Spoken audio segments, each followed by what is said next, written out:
those same women who didn't want me then, now it's, hey, big head. Hold up. Wait a minute. Something ain't right.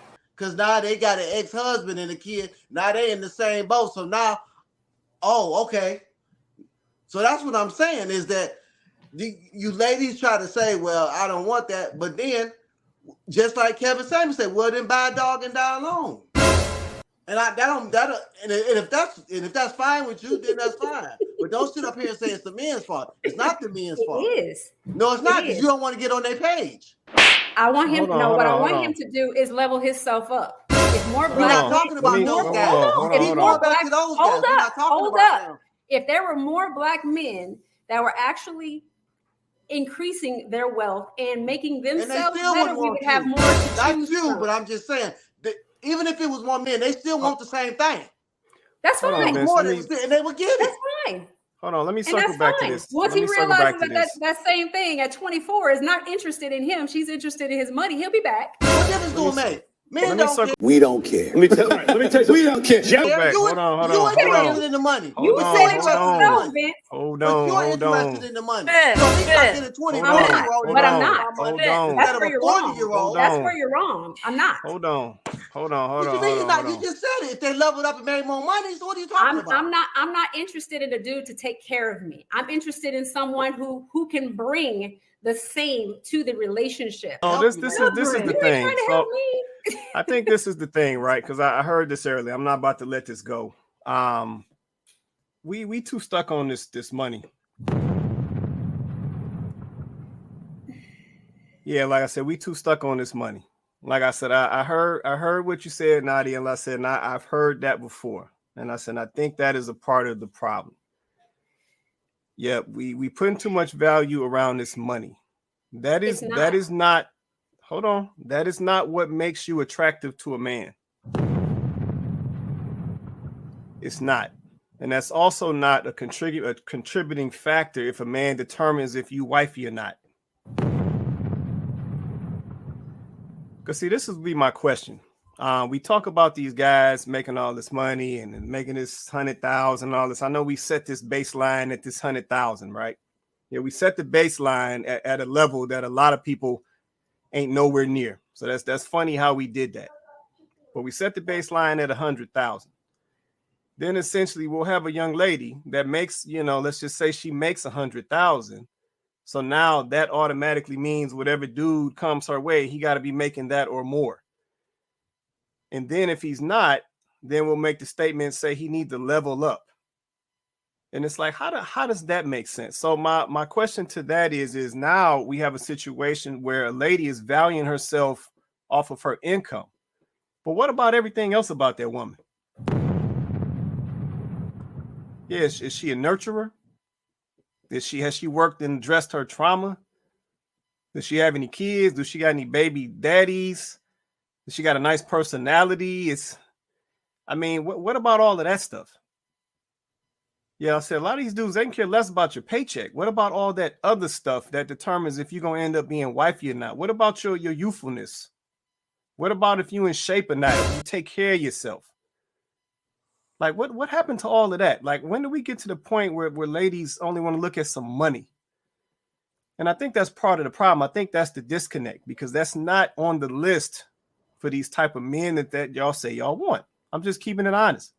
It's not on the list. Yep, and that's the disconnect.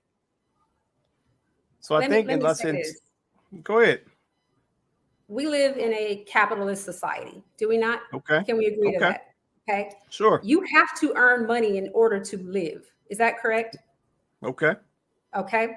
If I'm looking, so yes, it is harder. I 100% agree with that. But I say it's better to have a happy, fulfilled relationship with someone who brings and provides what you want to the relationship than to take whatever is basically left over. That is what I'm saying. But why, I guess, Nadia, my question to that is why do y'all consider a good man like he's whatever? Like, what do you mean?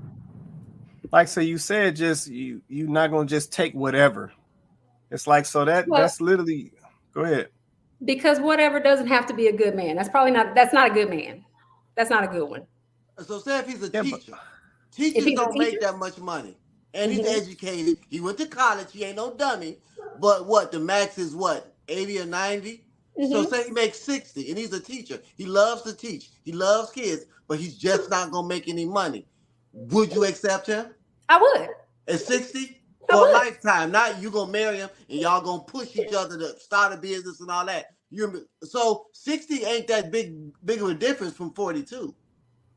It's not really. I mean, it's not gonna change your lifestyle.